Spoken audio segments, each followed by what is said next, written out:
Hi friends, welcome back to our channel our dreams and diaries. ഓസ്ട്രേലിയയിൽ വന്നതിന് ശേഷം നമ്മൾ ആദ്യമായിട്ട് ചെയ്യുന്ന ഒരു റോഡ് ട്രിപ്പാണിത്. ഇവിടെ വന്നിട്ട് ആദ്യം ചെയ്യുന്ന road trip Great Ocean Drive ആവണമെന്നുള്ളായിരുന്നു ആഗ്രഹം. അതുകൊണ്ട് നമ്മൾ രണ്ടൊന്ന് കൂട്ടുകാരെ കൂടി ഗ്രേറ്റ് ഓഷ്യൻ ഡ്രൈവ് കാണാൻ പോകുന്ന വീഡിയോ ആണിത്. Welcome to our channel. ഒരുപാട് നേരം ഡ്രൈവ് ചെയ്ത് നമ്മൾ ആദ്യം ഗ്രേറ്റ് ഓഷ്യൻ ഡ്രൈവിൻ്റെ ഭാഗത്ത് എത്തിയിട്ട് നമ്മൾ ആദ്യം കാണുന്നത് ഈ ജിപ്സം സ്റ്റെപ്സാണ്. കടലിലേക്ക് ഇറങ്ങി പോകാൻ പറ്റുന്ന ഒരുപാട് സ്റ്റെപ്പുകളുള്ള ഒരു പ്രകൃതി മനോഹരമായിട്ടൊരു സ്ഥലമാണ് ഈ ജിപ്സം സ്റ്റെപ്പ് എന്ന് പറയുന്നത്. ഇപ്പോൾ നമ്മൾ വരുന്ന സമയത്ത്, നമ്മളിത് കാണാൻ പോകുന്ന സമയത്ത് ഇവിടെ കുറച്ച് പ്രോബ്ലംസ് ഉണ്ടായിരുന്നു. അതായത് തിട്ടിടിക്കുന്ന പോലെയൊക്കെ ക്ലിഫിൻ്റെ അവിടെ കുറച്ച് മണ്ണിൻ്റെ ബലക്കുറവുള്ള പോലത്തെ ഒരു ടൈമായിരുന്നു. അതുകൊണ്ട് നമുക്ക് കടലിലേക്ക് ഇറങ്ങാൻ പറ്റിയില്ല. പക്ഷേ ആ സ്റ്റെപ്പുകളിലൂടെ നടന്നിറങ്ങി ക്ലിഫിൻ്റെ അവിടെ നിന്നിട്ടുള്ള കടലിൻ്റെ വ്യൂ ഭയങ്കര ഭംഗിയാണ് കാണാനായിട്ട്. നല്ല വെയിലുള്ള ദിവസമായിരുന്നു. അതുകൊണ്ട് തന്നെ കടലിലെ വെള്ളം കാണാൻ വളരെ ഭംഗിയാണ്. അവിടെ കുറേ ചെടികളുണ്ട്. അതിൻ്റെ അവിടെ നിന്നിട്ട് ചെറിയ പൂക്കളെല്ലാം കണ്ട് ആ കടൽ കാണാൻ ഒരു പ്രത്യേക വ്യൂ ആണ്, പ്രത്യേക ഭംഗിയാണ്. ഫസ്റ്റ് വേൾഡ് വാർ കഴിഞ്ഞ് തിരിച്ചു വന്ന സൈനികർ നിർമ്മിച്ച ഒരു റോഡാണിത്. സൈനികർക്ക് ജോലി കൊടുക്കുന്നതിന് വേണ്ടിയിട്ടും ഈ യുദ്ധത്തിൽ പങ്കെടുത്ത സൈനികരെ ആദരിക്കുന്നതിന് വേണ്ടിയിട്ടാണ് ഈ റോഡ് നിർമ്മിക്കപ്പെട്ടത്. അതുകൊണ്ട് തന്നെ ലോകത്തിലേക്ക് ഏറ്റവും വലിയ വാർ മെമ്മോറിയലായിട്ട് കണക്കാക്കപ്പെടുന്നത് ഈ ഗ്രേറ്റ് ഓഷ്യൻ റോഡാണ്. ഈ ഓരോ ക്ലിഫിൻ്റെ ഇവിടെ നിന്നിട്ടുള്ള കാഴ്ചകൾ ഭയങ്കര ഭംഗിയാണെന്ന് പറഞ്ഞ പോലെ തന്നെ നമുക്ക് ഇവിടുന്ന് ഹെലികോപ്റ്ററിൽ സർവീസ് ഉണ്ട് കേട്ടോ. ചെറിയ എമൗണ്ട് വരത്തുള്ളൂ. അത് എടുത്തിട്ട് നമുക്ക് വേണമെന്നുണ്ടെങ്കിൽ ഇത് മൊത്തം കാണാൻ പറ്റും. അത് നല്ലൊരു വ്യൂ ആയിരിക്കും. നമ്മളെന്തായാലും ആ ഒരു ട്രാവൽ എടുത്തില്ല, പക്ഷെ നല്ല വ്യൂ ആയിരിക്കും അത്. അതിൻ്റെ മുകളിൽ നിന്ന് കടലും ആ ക്ലിഫുകളൊക്കെ കാണാൻ വേണ്ടിയിട്ട്.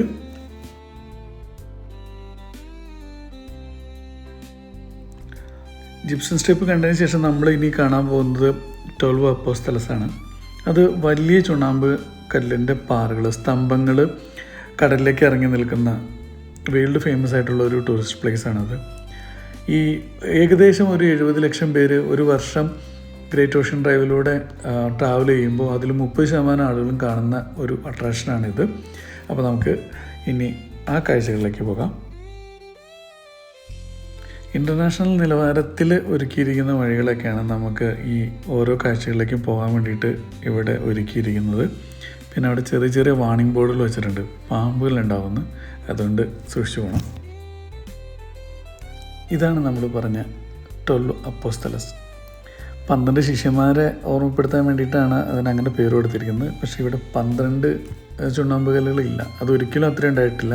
അതൊരു ടൂറിസ്റ്റ് അട്രാക്ഷൻ ആക്കിയപ്പോൾ അങ്ങനെ ആക്കിയതാണെന്നാണ് പറയുന്നത്. പണ്ട് ഇതിൻ്റെ പേര് സോ ആൻഡ് പിക്ലെറ്റ്സ് എന്നായിരുന്നു.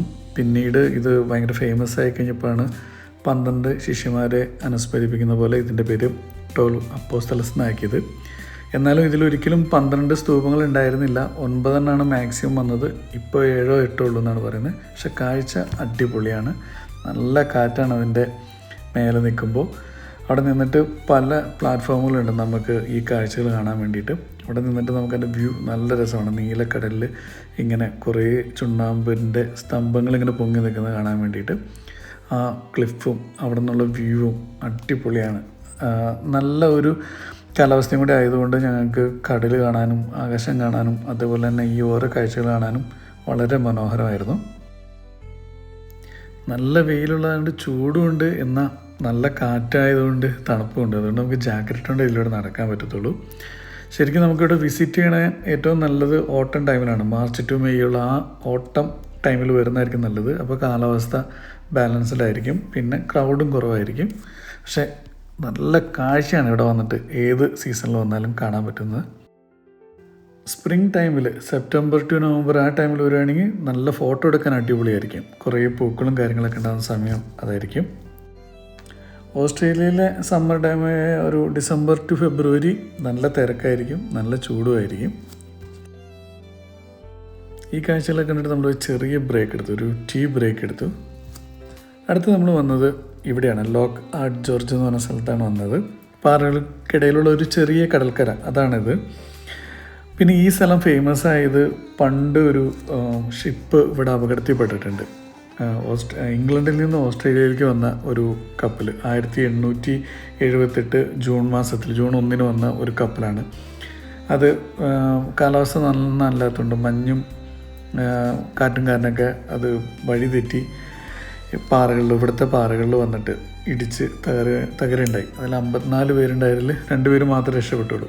അപ്പോൾ അതിൻ്റെയും കൂടിയും ഒരു അനുസ്മരിപ്പിക്കുന്ന ഒരു സ്ഥലമാണിത്. ലോക്കാർഡ് എന്നായിരുന്നു ആ കപ്പലിൻ്റെ പേര്. ക്ലിഫ് ഇടിക്കുന്ന പ്രശ്നം ഇവിടെ ഉള്ളതുകൊണ്ട് ഇവിടെയും നമുക്ക് കടലിനങ്ങോട്ടേക്ക് ഇറങ്ങാൻ പറ്റത്തില്ല. നേരത്തെ ഇറങ്ങാൻ പറ്റുന്നൊരു സ്ഥലമായിരുന്നു. ഞങ്ങളവിടെ വിസിറ്റ് ചെയ്തതിന് ശേഷം പിന്നീട് കുറച്ച് കഴിഞ്ഞപ്പോൾ അവിടെ വീണ്ടും ഇപ്പോൾ ആളുകൾക്ക് ഇറങ്ങാൻ പറ്റുന്ന സ്ഥലമാണ്. ശക്തമായിട്ടുള്ള തിരമാലകൾ വന്ന് അടിച്ചടിച്ച് കുറേ വർഷങ്ങൾ കൊണ്ട് രൂപപ്പെട്ടതാണ് ഈ കാണുന്ന ക്ലിഫുകളെല്ലാം. അതിൻ്റെ അടുത്ത് വന്നിരുന്നിട്ട് നമ്മളത് കാണുമ്പോൾ അതൊരു ഭയങ്കര വൈബാട്ടോ. പ്രത്യേക ഭംഗിയാണ് ആ ക്ലിഫുകൾ കാണാൻ. ആ ക്ലിഫുകളിൽ തിര വന്ന് അടിച്ചിട്ടുണ്ടായിരിക്കുന്ന ഓരോരോ രൂപങ്ങൾ കാണാൻ, ഓരോ ഷേപ്പുകൾ കാണാൻ.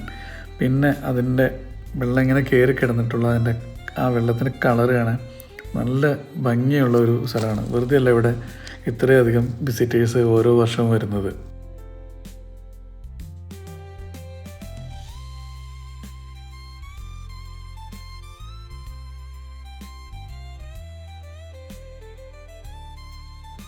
നമ്മൾ ഇത്രയും പേരായിട്ടോ വന്നത്.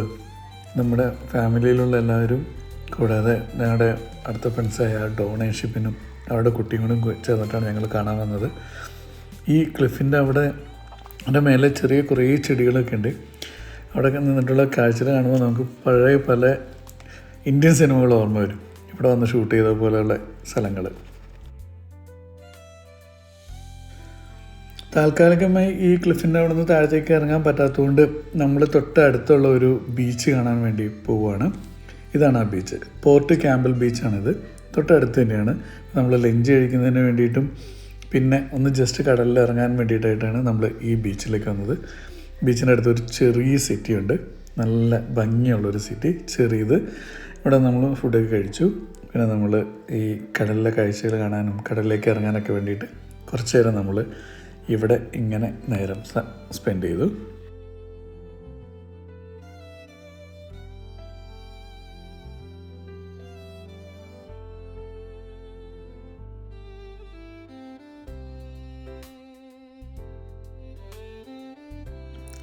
ഈ കടലിൽ വന്നപ്പോൾ നമ്മൾ കണ്ട ഒരു അപൂർവ ഇനം ജീവിയാട്ടോ ഇത്. ഇതിൻ്റെ പേര് ഇച്ചിൻഡാസ് എന്നാണ്. മുള്ളൻപന്നീനെ പോലത്തെ ചെറിയ ചെറിയ മുള്ളുകളുണ്ട്. എന്നാൽ ഇതിനൊരു എല്ലിയുടെയൊക്കെ അത്രേ ഉള്ളൂ, ഒരു വലിയ എല്ലിയുടെയൊക്കെ അത്രേ ഉള്ളൂ. ഏറെക്കുറെ അതേപോലെയൊക്കെ നടക്കുന്ന ഒരു ജീവി.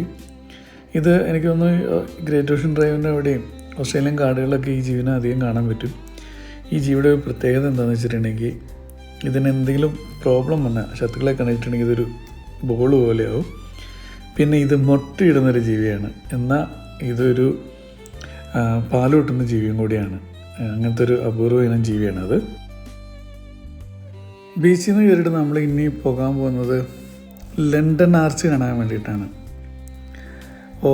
പണ്ട് ഇതിന് നേരത്തെ ഇതിന് ലണ്ടൻ ബ്രിഡ്ജ് എന്നും പറയുമായിരുന്നു.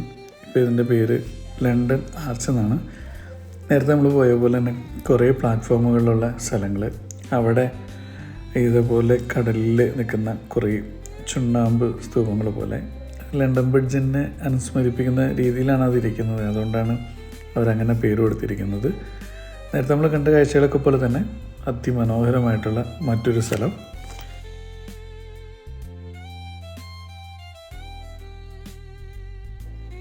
ഗ്രേറ്റ് ഓഷ്യൻ ഡ്രൈവ് മൊത്തത്തിൽ 243 കിലോമീറ്ററാണുള്ളത്. ഏകദേശം 5 മണിക്കൂർ ട്രാവലുണ്ട്. മെൽബണിൽ നിന്ന് ഒരു 1.5 മണിക്കൂർ പോയിട്ടുള്ള ടോർക്വേ എന്ന് പറയുന്ന ഒരു ടൗണിൽ നിന്നാണ് സ്റ്റാർട്ട് ചെയ്യുന്നത്. അലൻഫോർഡ് എന്ന് പറയുന്ന വാർനാമുളിനടുത്തുള്ള സ്ഥലം വരെയാണ്. ഏകദേശം 243 കിലോമീറ്റർ 5 മണിക്കൂറുള്ള ട്രാവലാണ്. നമ്മളതിൻ്റെ ഒരു ചെറിയ ഭാഗം മാത്രമേ ട്രാവൽ ചെയ്തിട്ടുള്ളൂ. അതേപോലെ തന്നെ കുറച്ച് കാഴ്ചകൾ മാത്രമേ അതിൽ പോയി കണ്ടിട്ടുള്ളൂ. ഒരുപാട് അട്രാക്ഷൻസ് ഉണ്ട് ഈ ഡ്രൈവ് എടുത്ത് നമ്മൾ പോകുമ്പോൾ. ടൊലോ Apostles, Loch Ard Gorge, London Arch, the Grotto, Great Otway National Park, Gibson Step, Lorne, അതൊരു ചെറിയ സിറ്റിയാണ്. പിന്നെ Apollo Bay of Islands, Coastal Park എന്നൊക്കെ പറഞ്ഞാൽ കുറേ അട്രാക്ഷൻസ് ഉണ്ട് ഇതിനകത്ത്. അപ്പം നമുക്ക് ഈ ട്രാവൽ ചെയ്യുന്നതിനൊപ്പം ഇതുപോലെ ചെറിയ ചെറിയ സിറ്റികൾ നിർത്തിയിട്ട് നമുക്ക് വേണമെങ്കിൽ റെസ്റ്റ് എടുക്കാം. അതേപോലെ തന്നെ ഇതേപോലത്തെ ഓരോരോ കാഴ്ചകൾ കാണുകയും ചെയ്യാം.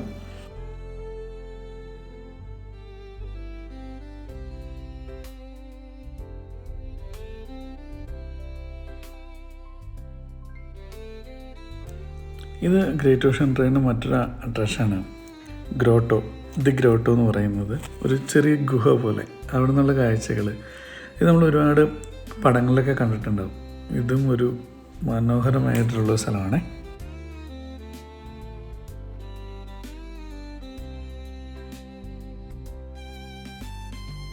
ഇവിടെ നമ്മൾ സ്റ്റെപ്പുകൾ ഇറങ്ങി താഴത്തേക്ക് പോവുകയാണ്. താഴത്ത് നിന്നിട്ടുണ്ടെങ്കിൽ നമുക്ക് ആ ഗുഹയുടെ നല്ലൊരു കാഴ്ച കണ്ട് നമ്മളത് കാണാൻ വേണ്ടിയിട്ട് പോവുകയാണ്. ഗ്രേറ്റ് ഓഷ്യൻ ഡ്രൈവിൽ ഏറ്റവും കൂടുതൽ ഫോട്ടോകൾ എടുക്കപ്പെടുന്ന ഒരു സ്ഥലമാണ് കേട്ടോ. എന്താ ഈ 2 ഗുഹയുടെ ഉള്ളിലൂടെ നമുക്ക് കടൽ കാണാൻ പറ്റും. നല്ല നൈസ് വ്യൂ ആണത്.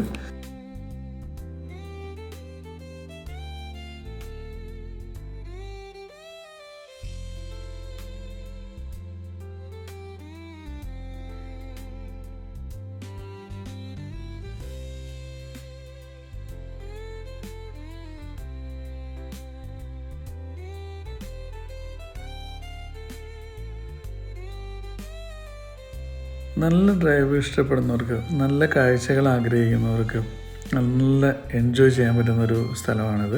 നമ്മൾ കുറച്ച് കാഴ്ചകൾ മാത്രം കണ്ടിട്ട് തിരിച്ചു പോകുന്നു. തിരിച്ചു പോരുന്ന വഴിക്ക് നമ്മൾ ഒരു സ്ഥലത്ത് നിർത്തുകയും അവിടെ നിർത്തി നമ്മൾ ഫുഡൊക്കെ ഉണ്ടാക്കി കഴിച്ച് നമ്മൾ കൊണ്ടുവന്ന ഫുഡൊക്കെ ചൂടാക്കി കഴിച്ച് വളരെ പ്രൊഡക്റ്റീവായ ഒരു ദിവസമാക്കി മാറ്റാൻ പറ്റി. ഒരു ഗ്രേറ്റ് ഡ്രൈവ് തന്നെയാണ് നമുക്കും അത്.